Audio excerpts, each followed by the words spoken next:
The digital world moves fast, but real growth comes from real conversations. This is e-Coffee with Experts, where marketers and founders share what's actually working in SEO, AI, and digital growth. Grab your coffee and fuel your mind as we chat with top minds about their wins, struggles, and lessons you won't find in a blog post. Brought to you by Digital Web Solutions, we bring real talk to help you grow your business, one episode at a time. Let's get started. Hey, hi everyone. Welcome to your show, E-Coffee with Experts. This is your host, Ranmay, and today we have Sara, who is the Director of SEO at Candidsky, a top-notch UK digital agency with us. Hey, Sara, how's it going? Good. Thank you very much. How are you today? Doing well. Sara, before we move any forward, take us back. How did you start your journey into SEO? And, how are you growing up as a kid? And also a bit about Candidsky, your agency. What do you guys do? What do you guys specialize in? And we'll take it off from there. Yeah, sure. So I have started in content actually about 10, 12 years ago. Focused a lot on social media, what you would do back in a day with your 500-word blog post and how you do marketing. And over time, just transitioned into SEO. I think it was kind of natural for me that the two work together. And so going from, head of content, kind of that sort of way, moving into SEO. I like data. I like things like that. As a kid, I wanted to be an astronaut. So that's my contribution to spreadsheets and numbers is doing SEO. And kind of, leading now into the Candidsky team. So it's an agency that focuses on your main marketing channels, SEO, digital PR, paid media. We do all three. We also do content marketing and different sort of things. And it's a nice journey being in an agency that works together collaboratively. The teams speak to each other. They give each other opportunities, insights. Clients don't have to be in paid media for our head of, director of paid media to give some advice. And it's kind of what we focus on is giving clients that ability to have access to everyone that you need at a senior level to be able to achieve what you need to achieve. And I think that's, why we're, I guess, better than anyone else in some aspects, and why I quite enjoy working with the ambitious team that we have at Candidsky. Lovely, lovely. From, from aiming to be an astronaut to now, skyrocketing SEO campaigns for your clients. You know what? Interestingly, I speak with so many SEOs. Haven't really heard anyone, kind of saying that, hey, you know what? I wanted to be to be in SEO. So, everyone has their own story in terms of how we all landed up in SEO. Maybe because we were starting at an age where an SEO was not really a career option, so to say. Yeah, I think so. I think a lot of people fall into SEO by accident, but I think it's a natural progression of things. I don't think marketing or any other channel can really work without SEO basics. And I enjoy the data side of things of SEO. So it kind of, doing content and doing all of that, being able to couple it with the data of SEO, that's what made it really fascinating for me. And I know that people fall into it by an accident, but I think for me, it was just a natural progression going into it. And I think it's a good basic for everyone to have when they're in marketing. Absolutely. And you have been in SEO for quite some time, Sarah, and would have seen enough summers and winters, enough Google updates and all the transitions, all the shifts there. So talk us through this, the AI development in SEO. What is your take on it, and what is the best use of AI that you guys are making at Candidsky for your SEO campaigns? Yeah, I think it's a big topic, like you said at the minute. We've used to have maybe one update a year, and now Google has basically one every 3 months, if not more often. And I think it's changed how we need to work, and we're on our toes constantly, and you'll know better than anybody else what that's like. But I think for me, the way AI is changing it is more about making more accountability for SEO teams. Long gone are the days of black hat being so much better than actually doing the SEO work. I think people actually have to put some effort into their content, into work that they do, because Google's pretty much taking the cat out the bag and has told us that actually we do know when you use AI, we do know when you do X, Y, Z. For me, it's AI is a great tool to have as a partner. I think research, anything like that, making efficiencies in your data, in your reporting, in maybe giving quick summaries of insights from reports, because, let's be real, we might love the reports, but clients find them boring half the time. So using AI to kind of summarize the things that we see is quite helpful. It's a great tool.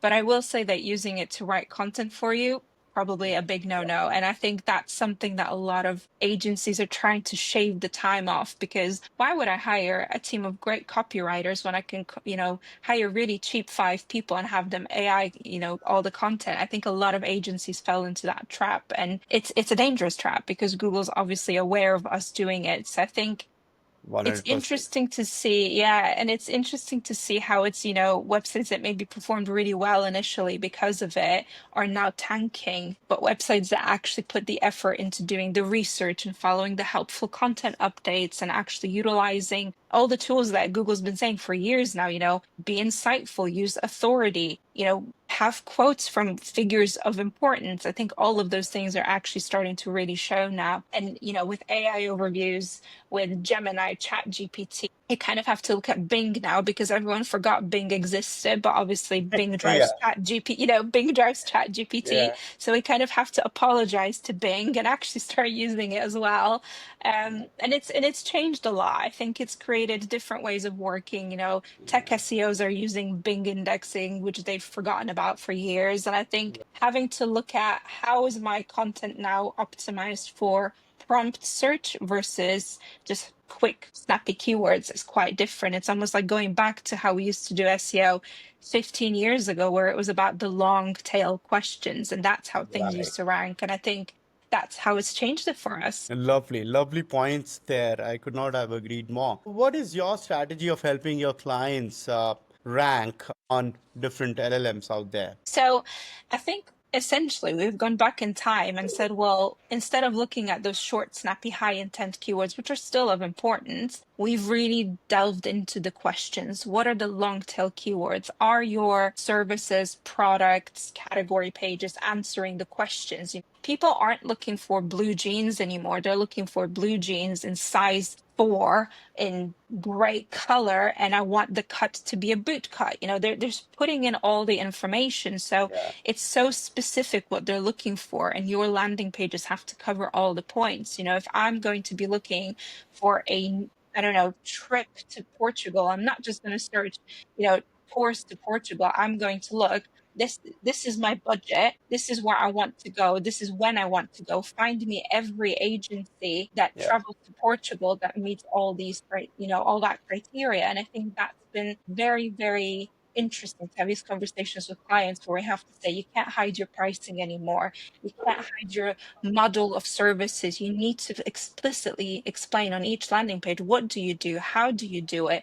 Why are you different than your competitors? And what are the benefits of being with you? Which is something that we've all been asking for years, but I don't think clients ever wanted to give away all the secret sauce. But now they sort of have to, because that's how people search. And that's the way we've been going with a lot of our strategies, and using long form content, blogs and anything else like that, and linking to the right landing pages. But again, being that informative insight, doing lots of research and stats and quotes from important people to basically show that you know the topics well. Absolutely. Any trip around Portugal around the corner? Not around the corner, no, but we do have a client who does a lot of work in the real, the Algarve. So they're kind of topical in that they're always thinking, well, what are people looking for when they're looking for a trip to Portugal or to Algarve? And it's like, well, they're asking all the questions now. Right, right. Good. Thinking about it from a SEO search perspectives. I got it. Yeah. All right. And glad you raised that point about Bing, I would not say comically, but ironically, we also were at a point, with RankWatch, our platform. So wherein we used to really, really pitch, hey, you know what? Apart from Google, we do Bing tracking, we do Baidu tracking, all that Mm, stuff, right? And then, we all forgot that stuff, right? We just mm, started talking about Google, and Google as the only search yeah. engine out there. So I kind of can relate to that. So perfect, perfect. Now, I mean, you as a business, Sarah, at Candidsky, like we were talking about in the green room, you have a solid digital PR team, you have a solid paid ads team. I'm sure there's a brilliant SEO team under your supervision. And spoke about, working in a very collaborative manner, which is kind of, I would not say rare, but not very common in Mhm. agencies, kind of, shaking Yeah. hands between especially paid ads and SEO teams, right? Yeah. So, to talk us through that, that can be a learning for our agency owner listeners, for other businesses as well. Yeah, sure. Yeah, you're right. It is it is unusual to see. And I know, previous agencies I've worked in, there's always competition of you're stealing my keywords and why are you ranking where I'm trying to bid. There's always that kind of headbutting with the paid team. I think it's right, where we kind of see things is for the benefit of the client, we need to make sure we're hitting all angles. And sometimes strategies for SEO will take longer, whereas paid can kind of start the groundwork faster. So, what we tend to do as a team is whether a client is actually doing SEO and paid media with us, or just SEO or just paid media, we'll always consult with each other. We'll always share the strategies to say, this is the client's ultimate goal. How fast is SEO going to get there? How fast is paid going to get there? Could paid start, doing ads on the areas that we're trying to rank for? And then once we rank, does paid move on to another area, or do we kind of double up and still stay together in one, in the same place? What is paid seeing from a forecasting perspective? Because obviously there's a lot of great forecasting tools that, Google does have for paid people, not so much for SEO. Yeah. And that's again where paid can kind of give some insight to say, well, I see the forecast say this. What do your tools like Ahrefs say?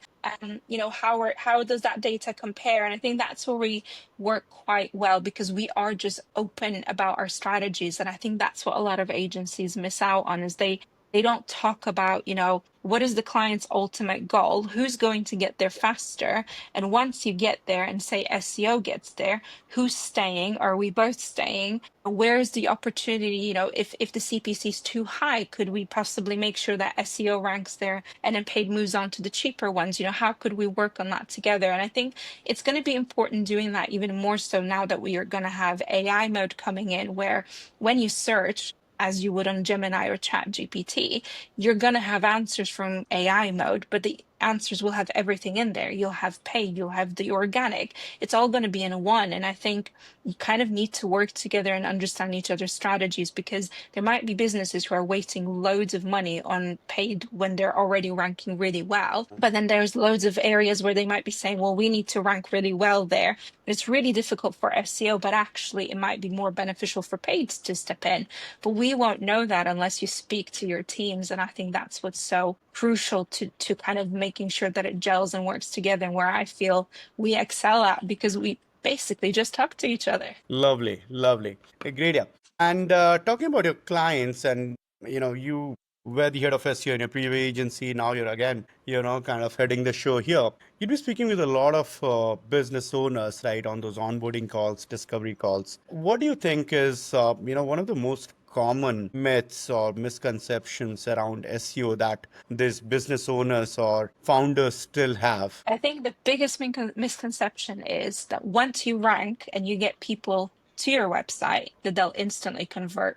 And I think that is a big frustration for our team, that we often see that just because we've made you rank and the content is good does not mean people will convert, because Yeah. there's UX UI, there is, user journeys, there's so much more that goes into then CRO, that just because we've brought the horse to the water, it doesn't mean it will drink it. Because if your product isn't as good as maybe a competitor's, or maybe they don't like a color of the button, it could sometimes be as simple as that. There's only Yeah. so much that we can do. There's a lot of work that goes into accessibility and conversion rate optimization, UX UI. And I think that is a conversation that we're having a lot more with our clients now, that actually we can make you rank, we can get you doing quite well there. But if you haven't actually fixed the core of your product, or you haven't fixed your website to make sure that it's actually up to date, or that the design of it is usable, then it doesn't matter how many people we bring to your website, they just won't buy it because they might not like it. And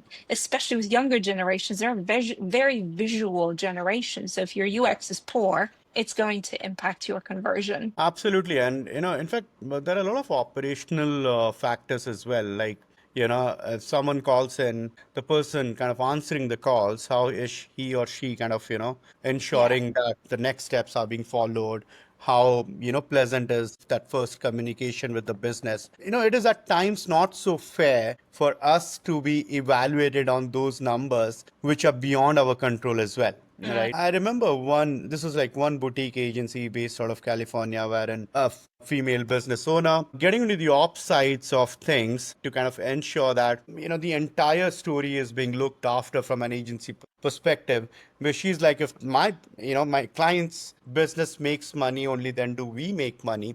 And she was Yeah. so engrossed in all of it, which was brilliant. I loved the way in terms of how involved she was overall, and from a project and making the business work standpoint. But if you take a step back and look at it from outside, that's not really our job, right? I mean, whatever said and done, right? But yeah, I mean, like you said, there's so many factors beyond that which is not controllable at times. Yeah. So yeah, I get your point. Talking about campaigns, Sarah, you have worked with a lot of enterprise level clients, right? And I'm sure, during your journey, you would have worked with mid and startup level businesses as well. What is a major difference that you see between an enterprise level client seeking SEO help versus a startup to mid level client seeking SEO help? I think outside of obvious things like budget, which will, have its Yeah. constraints, I think the biggest thing and the biggest difference is just the level of sign off. I think enterprise understands that you just got to get things done. Nothing's going to work if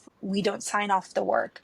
I think they're not as hands on, I would almost say, because they're so big and so sure in who they are as a business. They just kind of, they want you to get on with it, get it done. We just want to see the results. Whereas I feel like the smaller, the kind of medium-sized businesses are very, very almost too involved to the point where they have to check every comma, every period, every word, and it's too branded and they're too worried about, well, does it sound like us? Does it sell us enough? And I think they're kind of forgetting the point of why they needed SEO in the first place, because they're too focused on it being very branded. And that's the difference that I think we see quite often, that those bigger enterprise businesses are just kind of like, you just get on with it, whatever, as long as the results are there, we don't care.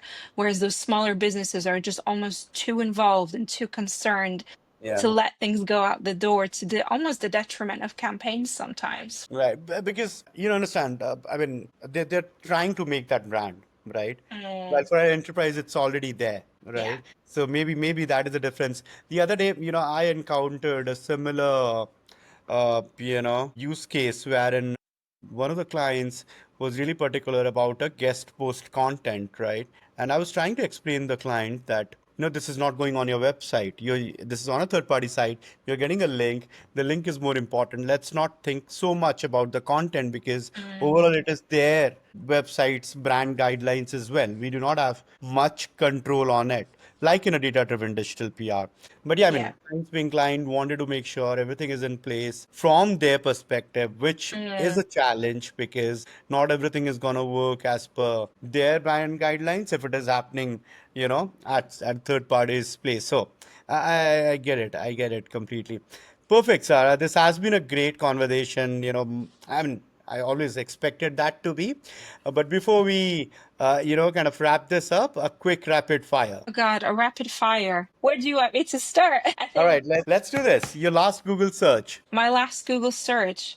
Right, you're gonna laugh at this, but it was literally how to help a client understand GA4. I know it's a silly one, but a lot of people still don't get it. I see. All right. Your next vacation. My next vacation's in the Cotswolds, enjoying my time in the UK. Lovely.